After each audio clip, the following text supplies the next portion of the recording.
Salut, moi c'est Guillaume, ton hôte. Je suis gay et j'ai été très longtemps sexuellement bloqué. Ce podcast, c'est comme un guide. Chaque épisode t'aide à sortir du non-dit, à entendre tes désirs et donne des conseils pratiques pour ta vie sexuelle ou amoureuse. J'essaie de vivre de ce podcast, alors si tu aimes mon contenu, fais un don. Tape bit.ly/comment devenir dans ton navigateur. Tu auras aussi mon Instagram pour voir ma petite tête et les infos pour venir à une rencontre entre auditeurs dans ta ville. Allez, place à ton épisode, bonne écoute. Aurélien Garros, coucou. Coucou. Tu es proctologue, tu es spécialisé dans la santé sexuelle anale et on vient de faire un épisode, en tout cas l'épisode précédent est absolument génial, vraiment. Hémorroïdes, merci d'avoir partagé tout ça. On a fait ça sur les hémorroïdes. On a reçu plein de questions des auditeurs qui nous permettent et qui font qu'on a construit notre épisode ensemble. Sur la sodomie, on va d'abord se poser la question, sommes-nous tous égaux face à la sodo ? Est-ce que c'est possible, c'est la question d'un auditeur, d'avoir une anatomie qui est incompatible avec la sodomie ? Deuxième question, quand est-ce que la sodomie ou les jeux anaux peuvent être dangereux, donc taille de bite, objet sexuel, est-ce que c'est dangereux et quand est-ce que ça peut l'être ? On va parler ensuite de lavement, est-ce qu'il y a des dangers si je pratique les lavements et c'est quoi tes conseils autour de ça ? Et enfin, comment ne pas avoir mal en sodomie ? Quand on pratique la sodomie, tu vas nous partager les 4 M. Oui. Maman, miette. Non, c'est Non, c'est pas ça. Non, c'est pas ça. Si ça commence par maman, je sais pas. Ça coupe un peu l'envie. Hein. Et complètement. J'ai un peu honte. En plus, c'est en intro. Je sais pas pourquoi j'ai dit ça. Très bizarre. Très bizarre. On reprend. Je vais te demander quelle est ma routine anus. Comment, tu vois, je peux prendre soin du délire si je pratique la sodomie ? Est-ce que ça te va ? Parfait. Et on se lance. Jonathan nous dit « Salut Guillaume, j'ai effectivement une question délicate. Est-ce qu'il est possible que pour des raisons physiologiques, je ne puisse pas être pénétré sans douleur ? Je vais rentrer dans des détails pas glamour, mais on est là pour ça. Libérons la parole, ! En gros, je fais des crottes de chat, donc très fines, de la taille d'un doigt. Les garçons qui ont essayé de me pénétrer ont des pénis plus gros qu'un doigt et du coup, ça me fait toujours bien mal. Est-il possible que toute ma tuyauterie digestive soit si fine qu'elle m'empêche d'accueillir un pénis ? Et là, c'était sur Instagram, dans nos échanges Instagram, je lui demande plus de précision et il me dit « Je ne suis pas du tout constipé, j'ai un transit super fluide, au contraire. » Parce que moi, je me suis dit « Tiens, il est peut-être constipé. » Oui. Et c'est ce moment-là que tu vas parler d'anodyspareunie. Oui, tout à fait. Je l'ai dit sans bafouiller. Parfait. Je ne connaissais pas. C'est quoi ce terme ? C'est quoi ? Donc, l'anodyspareunie, c'est une pathologie un peu en santé sexuelle qui veut dire qu'on a mal de façon répétée, chronique, lors de la sexualité anale réceptive, lors de la sodomie, quoi. Il n'y a pas beaucoup d'études dessus, parce que comme sur toute la santé sexualité anale, il n'y a pas grand-chose. Mais il y a quand même des études. Et ça peut concerner, parce que tout dépend si on retient une petite douleur, forte douleur qui persiste fréquemment de temps en temps ou pas. Donc ça fait, si on dit la prévalence, c'est-à-dire le pourcentage de personnes qui sont atteintes d'anodyspareunie, c'est très variable. Dans les études, en gros, ça va quasiment de 5 à 50%. Mais c'est intéressant de se dire que finalement, ça veut dire que c'est fréquent quand même les gens qui ont mal lors de la sexualité anale. Et évidemment, pour lutter contre des idées reçues qui existent dans la société, ce n'est pas normal d'avoir mal pendant la sexualité anale. Donc ta réponse, si je comprends bien, c'est oui, toutes nos anatomies ne sont pas les mêmes. Alors, non, après, ouais. Non, j'ai pas compris. En fait, j'ai pas compris. Ça veut dire, en tout cas, déjà que l'anodyspareunie, ça existe, effectivement, et c'est déjà première chose. C'est le fait d'avoir mal alors qu'il n'y a aucune problématique médicale. Voilà, exactement. Donc, c'est ça qu'il faut avant tout éliminer quand même une pathologie hémorroïdaire, une fissure, un cancer, tout ce qui peut exister et être responsable de douleur. Mais quand il n'y a pas tout ça, et qu'on a quand même mal, c'est ce qu'on appelle l'anodyspareunie. Donc, c'est pas tellement une histoire d'anatomie. C'est-à-dire que la question de l'auditeur, là, que toute la tuyauterie digestive soit trop fine, ça, c'est pas le sujet. C'est vraiment l'intestin, il a son diamètre normal. Nous, déjà, on se concentre que sur la toute fin de l'intestin qui s'appelle, après l'intestin, le rectum, la dernière partie un peu large, et puis l'anus, qui lui est effectivement un canal qui est de base fermé par un anneau musculaire qui est autour, qui s'appelle le sphincter, qui est serré. Et donc, en fait, c'est pas tellement l'anatomie, son anus, il est comme il est. C'est plus fonctionnel que anatomique, c'est-à-dire c'est probablement plus en partie, il y a plusieurs choses, mais le fait qu'il ait le muscle qui se serre.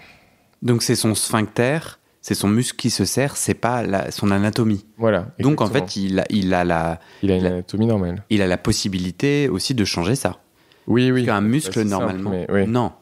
Et c'est là que, alors, on pensait en parler dans le traitement, mais on peut déjà parler des 4 M maintenant, dès maintenant. Ah là là là là là là. Parce que donc, les 4 M, c'est-à-dire que en fait, c'est l'anodyspareunie, la douleur dans la sexualité anale, c'est pas que un seul truc qui fait défaut souvent. Et on dit prise en charge multidisciplinaire un peu globale.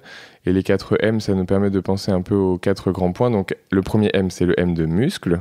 Donc, c'est ce fameux muscle du sphincter qui peut avoir tendance à s'hypercontracter, comme un muscle du dos qui fait mal et qui est noueux. Le deuxième M, c'est la muqueuse. C'est-à-dire qu'on peut avoir aussi comme une hypersensibilité de la muqueuse. C'est-à-dire, quand on touche la muqueuse, elle fait mal, alors que normalement, elle fait pas mal, quoi. Une espèce d'excès de sensation. Le troisième M, c'est le mental. Parce qu'effectivement, si on appréhende, après, ça va pas aider, quoi. Enfin, et puis, si on est anxieux, c'est logique. Et le quatrième M, alors, il est moins adapté aux gays, mais ça reste le moyen technique de la sexualité hétéro, parce qu'au départ, tout ça a été développé plutôt pour la dyspareunie, qui sont les douleurs dans la pénétration vaginale. Mais il y a beaucoup de choses qu'on peut transposer. Tu veux dire que toute la médecine est centrée sur l'hétérosexualité ? Incroyable, hein. Le scoop.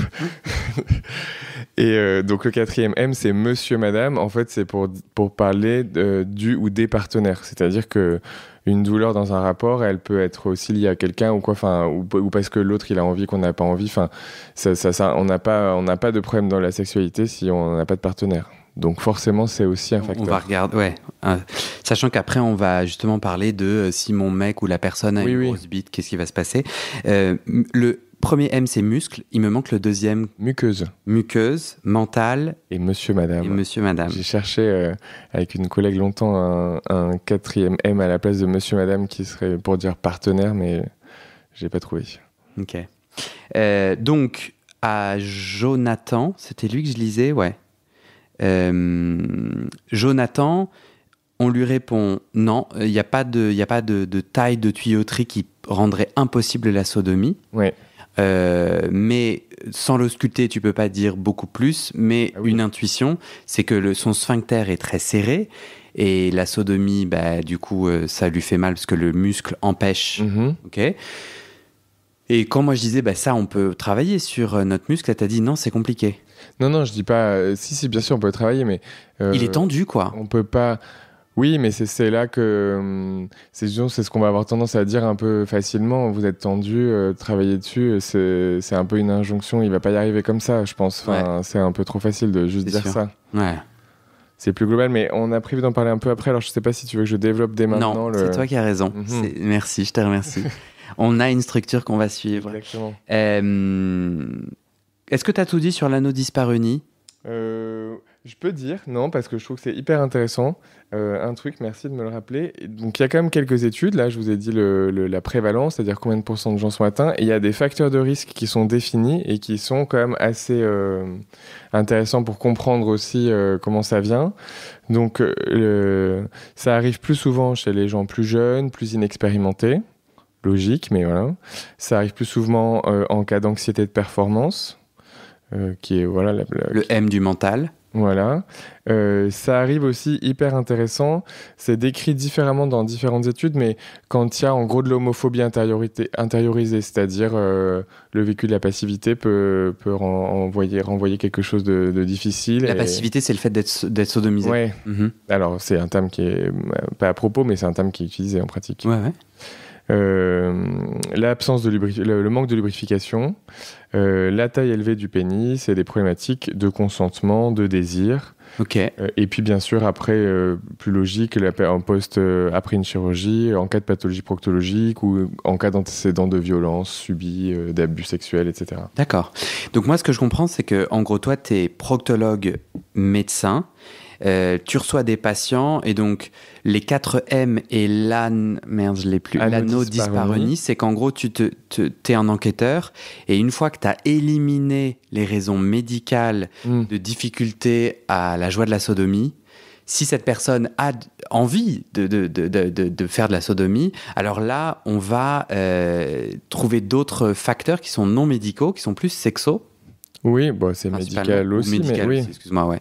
Et juste, j'ai pas pigé, tes 4 M, c'est comment tu mènes ton enquête. Tu vas poser des questions autour le muscle, le mental. C'est quoi les 4 M? C'est quoi comme outil? Tu utilises comment? Eh ben, le muscle, c'est de la palpation. On met le doigt. Donc après, souvent, c'est même des prises en charge kiné. On masse, on sent que c'est contracté. La muqueuse, des fois, on sent... Ton kiné, donc ça veut dire qu'il y a des... Je peux aller chez le kiné? Ben oui, alors sauf que c'est pareil. Après, il faut trouver des kinés qui soient compétents là-dedans. Mais par exemple, il y a des kinés qui sont aussi sexologues, qui ont fait un diplôme de sexo en plus. Ouais. C'est ce qui se passe aussi, c'est pareil. C'est encore une fois, on transpose la dysparonie, c'est-à-dire la version vaginale de la sexualité douloureuse. Ça se prend en charge aussi comme ça. Ok. Oui, il faut masser, il faut détendre. C'est des muscles, quoi. Donc ça, ceux qui le travaillent le mieux, c'est les kinés. Grosse angoisse, pour moi, à me faire. Alors, donc effectivement, super difficile, quoi, parce que trouver la frontière entre le médical et le plaisir, puisque mon enjeu c'est de me détendre le muscle. Et de toute façon, donc après ça se fait. Bon, finalement, on va quand même parler maintenant, je pense, du traitement parce que c'est ce qu'on est en train de faire. Ok.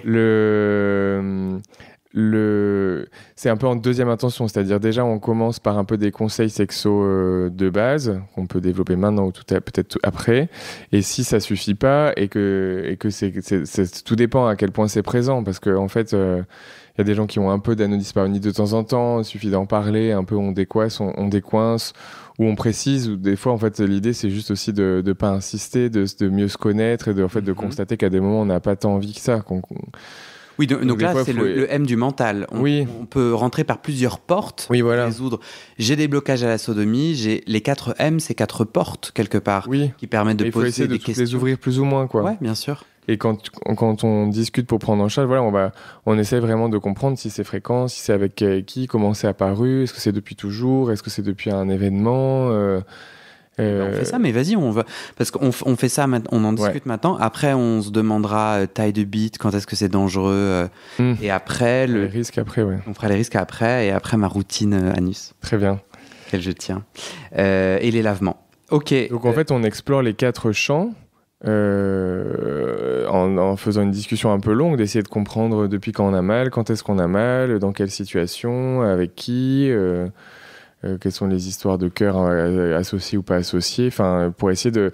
Et après, en fonction, il faut orienter plus vers un kiné-sexo, un psycho-sexo, un proctologue, et bien sûr, on élimine... il peut y avoir des fissures associées, c'est sûr, il y a plein de paramètres comme ça à prendre en compte. Ouais, fissures, prochain épisode. Ouais, bien vu. Et puis, et après, on peut commencer. Donc, des fois, effectivement, il faut pas aller parce que tu dis, oulala, l'angoisse d'aller chez le kiné. C'est vrai que c'est pas adapté à toutes les situations, mais s'il y a une gêne qui est importante, une demande, une souffrance, qu'il y a vraiment beaucoup de contractures et qu'on est motivé, c'est intéressant d'y aller. Il faut trouver un kiné bienveillant, c'est pas évident. Ça, c'est sûr. Moi, à Lyon, je travaille avec une kiné, donc j'envoie tout à elle. Et effectivement, peut-être il y en a d'autres qui seraient bien, mais que je les connais pas, donc je n'ose pas bien trop envoyer. Et parce qu'il faut y aller plusieurs fois. On travaille avec on masse l'anus. Après, elle prescrit des petits dilatateurs qu'on peut ensuite érotiser à la maison pour faire à la fois on se masse avec, on détend les muscles et puis on l'érotise petit à petit pour prendre du plaisir avec et avec des diamètres plus gros. Ça, c'est vraiment toute la partie musculaire. Mais voilà, faut pas que ça fasse peur d'en parler. On va pas forcément envoyer tous les patients chez le kiné. Mais des fois, c'est ça qui est nécessaire. Mais effectivement, c'est engageant, quoi, comme prise en charge. Ouais, mais c'est très chouette qu'on en parle. Et moi, je te donnais ma réaction à chaud. Mais ça permet de rappeler ce que tu m'as dit quand on a préparé. C'est que le porno, c'est mytho. C'est-à-dire, nous, on voit comme si la sodomie était une évidence, que en fait, tu mets un truc dans un trou et puis basta. Et en fait, pas du tout, ouais. Pas du tout. Ouais. Oui, c'est clair. Mais c'est d'ailleurs, les facteurs de risque le montrent. C'est souvent là, quand on est jeune et inexpérimenté. En plus, je pense, pas tout le temps, mais il y a un peu des fois une injonction à être passif, surtout au début. Alors finalement, c'est presque le plus mauvais moment si on nous accompagne pas là-dedans, quoi. Je rajouterais aussi une injonction plus générale à la sodomie. Tu peux vivre une vie sexuelle géniale sans avoir envie de plaisir, enfin de pénétration. Oui, c'est ça, d'analité. Non, mais c'est vrai. Oui, complètement. Et en fait, j'ai souvent des auditeurs qui me disent, il faut que je fasse de la sodomie parce que sinon je suis pas vraiment gay, ou en tout cas sinon tous mes partenaires sont là. Je me fais chier. Voilà. Ça, c'est un peu tout le délire hétéro des préliminaires versus préliminaire, c'est vraiment. Oui, le mot est pourri. Comme si c'était un peu de la merde. Une étape, on y va. Mais avant un objectif ultime. Le vrai truc, c'est la pénétration. C'est pas le cas, mais je pense que. Ouais, sans les mains, quoi. Ouais, et je pense que ça peut être beaucoup de douleurs ou de blocages à la sodomie peuvent venir de là, de fait qu'au fond de soi, on n'a pas vraiment envie, on a envie de se connecter à l'autre. Oui. On a envie d'être amoureux et ou sexuellement actif, mais pas par l'anal, quoi. Et puis après, on a pu développer ça comme ça au départ, et puis plus tard dans la vie, on a plus envie. Mais du coup, notre corps, il a mal appris, donc il se contracte, et donc c'est là qu'on peut finir par aller chez le kiné. On sent qu'on a envie. On a débloqué des trucs, et puis sauf qu'en fait le corps il se serre, quoi, et donc voilà. Ça marche pas. Tu me disais l'importance de se sentir bien excité, d'avoir très envie, comme justement une façon de faciliter la sodomie, et l'usage de lubrifiant. Oui. Tu me racontais une anecdote d'un patient. Complètement. Un patient qui donc avait des douleurs, et je l'interroge, il me dit qu'il met pas de lubrifiant ou un peu de salive. Parce que sinon, il a l'impression que son partenaire prend pas de plaisir. Enfin, et il dit, il a l'impression que lui aussi, que ça rentre trop facilement. Mais en même temps, il a mal. Enfin, du coup, ça fonctionne pas. Et en même temps, on sait pas vraiment il se fait une idée reçue même de ce que son partenaire ressent avec ou sans lubrifiant, quoi. Je vais te faire une confidence avant que tu répondes, que je ne t'ai pas dit dans la préparation de cet entretien. En fait, ça m'est arrivé, moi. Ah oui. Enfin, genre, ça m'est déjà arrivé de pas mettre de lubrifiant avec le sous-texte inconscient, je l'ai pas verbalisé, que... Ça frotte, quoi. Un peu, ouais. Et donc, tu réponds quoi à ça en tant que proctologue, en tout cas? Après, si ça fait pas mal, c'est bien, chacun fait ce qu'il veut. L'important, c'est de prendre plaisir, mais si on a mal, c'est no way, quoi. Il faut mettre du lubrifiant, il n'y a que ça qui fonctionne, Ok. J'ai un autre auditeur, j'ouvre le truc. David, je me demande depuis longtemps si à long terme les produits chimiques des lubrifiants pourraient être nocifs ou cancérigènes. Tu disais, utilisons beaucoup de lubrifiants. Alors, c'est les crises médiatiques d'industrie, c'est possible, j'en sais rien, mais parce qu'il y a des lubrifiants sans pétrole, plutôt non, quoi. Sans merde dedans. Alors oui, donc déjà, je pense quand même que j'ai pas l'impression, ça fait quand même longtemps que c'est utilisé les lubrifiants, ça, on n'a pas l'air de, mais bon, je peux pas dire ça reste fabriqué dans des industries obscures peut-être, avec des gros objectifs financiers, j'en sais rien. Mais globalement, je pense pas, et on se fait quand même plus de dégâts à pas en mettre. Et après, effectivement, si on veut être nature, on peut utiliser des huiles. Là, pour le coup, autant je disais sur l'épisode précédent, quand on a une sécheresse de l'anus, peut-être les crèmes pharmaceutiques vont être plus efficaces, autant juste pour lubrifier. Des huiles comme l'huile d'amande douce, par exemple, ou peut-être d'autres huiles. Moi, c'est celle que j'ai l'habitude l'huile de coco, de conseiller parce que je sais que ça marche bien. Ok. C'est des fois très efficace. Hein. Moi, j'ai eu quelques patients comme ça qui ont résolu leur anodyspareunie de leur couple juste avec l'huile d'amande douce. Génial. Ouais. Question un peu bête, il y a des huiles que je peux utiliser en cuisine, par exemple l'huile de coco. Kiff, je peux prendre la même chose ou c'est des produits différents pour le corps? Non, on peut. Bah après, je sais pas, je suis pas assez technique pour savoir s'il y en a une qui va être plus lubrifiante que d'autres. Mais en soi, toutes les huiles que tu peux ingérer, tu peux les mettre sur l'anus. Il n'y a pas de risque. Ok, super. Ça, c'est sûr. Est-ce qu'il y a des contre-indications, par exemple huile d'amande douce et préservatif? Alors oui, par contre, c'est très bien. Tous les lubrifiants gras, donc toutes les huiles, la vasine également, c'est contre-indiqué avec le préservatif, ou en tout cas, c'est-à-dire que ça rend le préservatif poreux et moins efficace. Après, tout dépend, c'est toujours mieux que pas en mettre, hein, mais c'est vrai que parce qu'il y a des personnes qui les lubrifiants à queue, là, comme on achète au supermarché le plus souvent, il y en a qui les supportent pas. Donc, il faut bien trouver des alternatives, mais il faut savoir que c'est moins...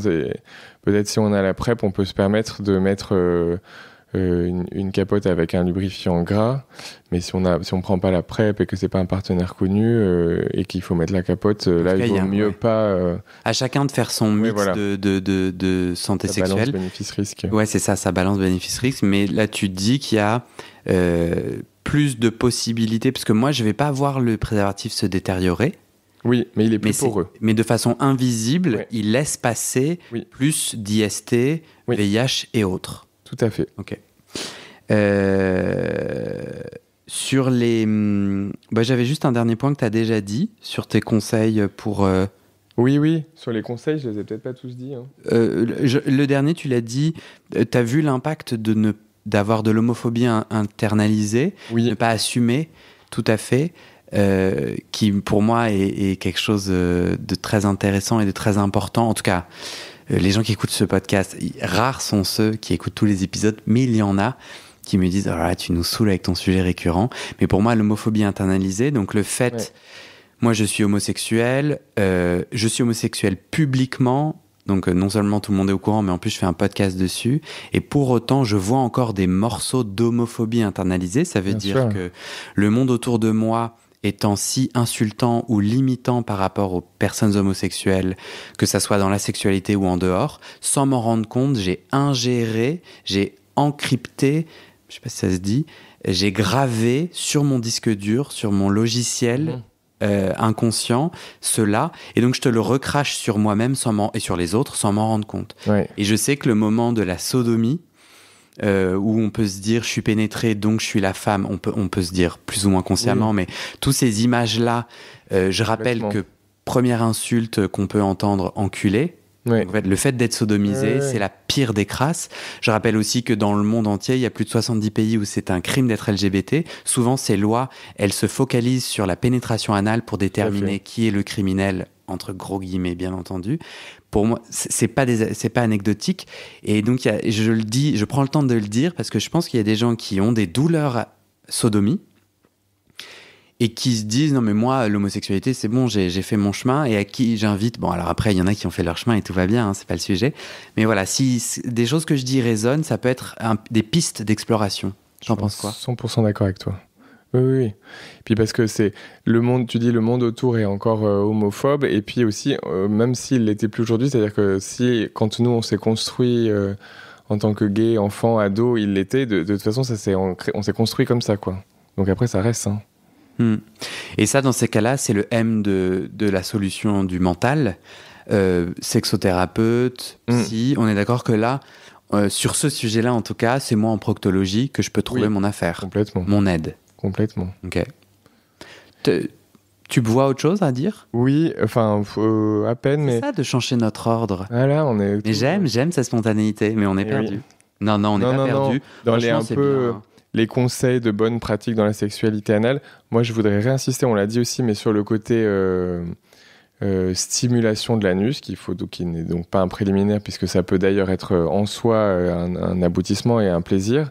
Mais vraiment, effectivement, avant de pénétrer, il faut... alors, sauf si, évidemment, ça concerne les gens chez qui c'est difficile. Il y en a, ça rentre tout seul. Faut pas forcément... Enfin, très, très vite. Mais là, on est j'ai mal. Voilà. Et on trouve des solutions. Là, donc, il faut stimuler l'anus, caresser, masser, lécher si on aime, doigter si on aime... et vraiment faire monter l'excitation avant de... Encore une fois, parce que ça, je me rends compte que c'est pas facile, parce que souvent, ça peut survenir aussi avec des coups d'un soir, et il y a beaucoup de personnes qui n'ont pas envie de demander ça au partenaire d'un soir. Ils ont peur que ça casse toute l'excitation. Ouais. Mais je pense j'entends que c'est pas facile, mais je pense qu'il faut quand même le faire. Ouais. Il faut jamais, et puis si on subit comme la douleur, on se dit ça va passer, etc. En fait, à la fin, ça fait que on crée une mémoire de la douleur dans l'anus, dans le corps, et ça va être que pire, quoi. Il faut pas forcer sur la douleur. Faut frapper avant d'entrer. Non. Oui, mais non, parce qu'il y a un avec frapper, ça va non, pas. C'est pas bien. Faut toquer avant d'entrer. Oui, si on veut, ouais. Oui, mais il faut même caresser la porte. Ouais. faut la lécher, ou si on a envie. Faut se caler sur la porte. Du coup, c'est une très bonne comparaison. C'est pas ouf. On retire. Mais attends, je rebondis sur ce que tu viens de dire. Moi, j'ai grandi avec du porno où l'anus est pas toujours stimulé avant d'être pénétré. Bien et sûr, je crois que j'ai complètement inculqué alors eux, ils y arrivent, pourquoi moi, j'y arrive pas. Ouais. On voit jamais le moment où ils lubrifient. Parfois, on le voit, mais parfois, pas souvent, ouais. Il lèche, ça se voit un peu plus, mais ouais, non, il manque des parties. Hein. Ouais. Puis après, ça dure des heures. Enfin, c'est aussi. Après, il y a une histoire on peut dire, j'aime bien, mais pas trop longtemps. Il y a des histoires aussi d'idées reçues de performance. Faut que ça dure, tout ça. Exactement. Bien sûr, il faut arriver à se connecter à ça. Je ferai pas une généralisation sur l'industrie du porno, mais il y a aussi pas mal d'acteurs qui prennent des substances pour pouvoir réaliser la sodomie, que je crois si évidente et facile. Oui. Ouais. Oui, et puis j'imagine ils coupent et puis ils reprennent. Aussi, ouais. Il doit y avoir différentes astuces. Et dernier point aussi. J'en ai un autre sur ce que tu viens de dire. Ah bah vas-y d'abord. Non, mais parce que j'ai sur Instagram quelqu'un qui m'a dit, est-ce que si je me muscle tous les jours avec un god, est-ce que ça aide? Ah oui, très bonne. J'avais lu effectivement ce commentaire. Je sais pas trop, je dirais plutôt non comme ça, c'est-à-dire se muscler avec le god, ça va plutôt dilater que muscler. Après, peut-être son idée, c'est de serrer autour du god, je sais pas. Mais c'est plutôt une histoire de se détendre que de se muscler, quoi. Hein. Donc, dit comme ça, je dirais plutôt que c'est pas forcément la bonne approche. En revanche, est-ce que si je joue moi-même tout seul, je découvre la porte moi-même tout seul, ça, par contre, et donc si c'est pas se muscler, mais si je me gode ou je me mets des doigts tout seul, est-ce que ça peut aider? Oui, carrément. Utiliser des jouets sexuels, et puis plutôt avec des petites tailles, et puis progressivement augmenter, parce que c'est bien de faire ça, ouais. Ok. Parce qu'effectivement, après, la taille du pénis, c'est un facteur, c'est une évidence, mais il n'y a pas de règles et de limites de ce qui peut être douloureux, pas douloureux, ça dépend de chacun. Ouais. Mais il faut savoir se connaître, et puis peut-être renoncer à quelques beaux pénis si on sait qu'ils vont pas rentrer, quoi. Ouais. Et autre point, oui, la position, parce que il y a souvent des douleurs un peu, on va dire, d'intromission, d'introduction, c'est vraiment le sphincter qui fait mal, donc là c'est plus la largeur, etc. Mais après, il y a des douleurs qui peuvent être plus profondes, qui peuvent être liées à la longueur du pénis et ou à sa position, son anatomie. Donc, si on est face à face ou face à dos, enfin bon, toutes les positions qui peuvent exister, en gros, le pénis va pas aller taper au même endroit dans le rectum. Et donc, il n'y a pas de règle, mais en gros, si ça fait mal, ça vaut le coup d'essayer de changer de position. Des fois, c'est des choses bêtes, ou relever les jambes, ou baisser les jambes, ou tout ça. Mais écoute, c'est marrant, parce que moi, ça m'est arrivé. J'ai vu vraiment la différence de si je suis pénétré, comment je suis pénétré, et l'impact pour moi. Et le sujet, pour que ça arrête de faire mal, ou pour... c'est en fait la communication, que j'arrive pas toujours à avoir. Oui. Et j'ai déjà conscientisé tiens, j'ai envie qu'on change de position. Mais ça saoule parce que j'ai un peu l'impression de couper le moment et qu'au final, mais en tout cas, ce que tu rappelles, c'est vachement malin. Et moi, ça m'est arrivé, alors même que moi, j'arrive bien à communiquer normalement. Parfois, pas y arriver, tu vois. En plus, parce que parfois, je demande à changer une fois de position et en fait, même la deuxième, ça va pas. Et là, je me dis, putain, j'ai pas demandé une troisième fois. Mais faut...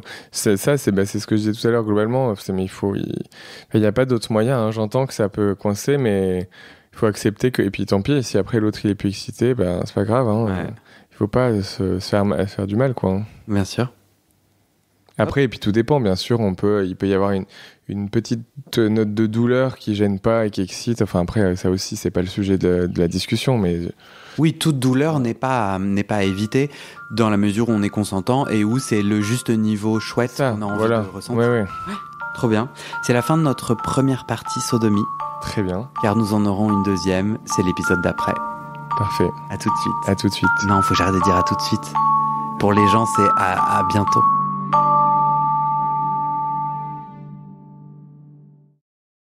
Et c'est la fin de cet épisode. Il y a plus de 130 épisodes à découvrir sur ce podcast. Ça fait beaucoup, alors je t'ai rangé les épisodes par thème. Conseils sur la sodomie pour ne plus avoir mal ou comment bien faire son lavement. Le BDSM, la bisexualité, couple ouvert ou exclusif, le racisme, le polyamour, etc. etc. C'est génial et c'est sur le site du podcast. Tu tapes bit.ly/comment devenir dans ton navigateur.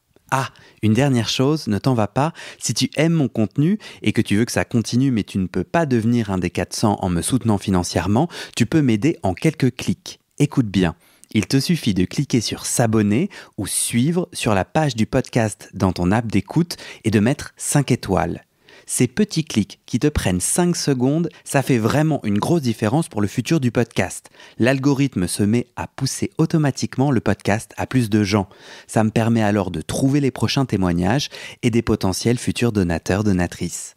Et j'ai pas beaucoup de temps pour arriver à l'équilibre financier. Tant que j'ai pas trouvé 400 personnes qui donnent chaque mois, je dois utiliser mes économies et ça ne va pas pouvoir durer. D'ailleurs, pour devenir un ou une des 400 et faire un don pour que le podcast continue, va sur le site du podcast. C'est toujours le même lien, bit.ly/comment devenir. Merci pour ton aide et à très bientôt dans tes oreilles.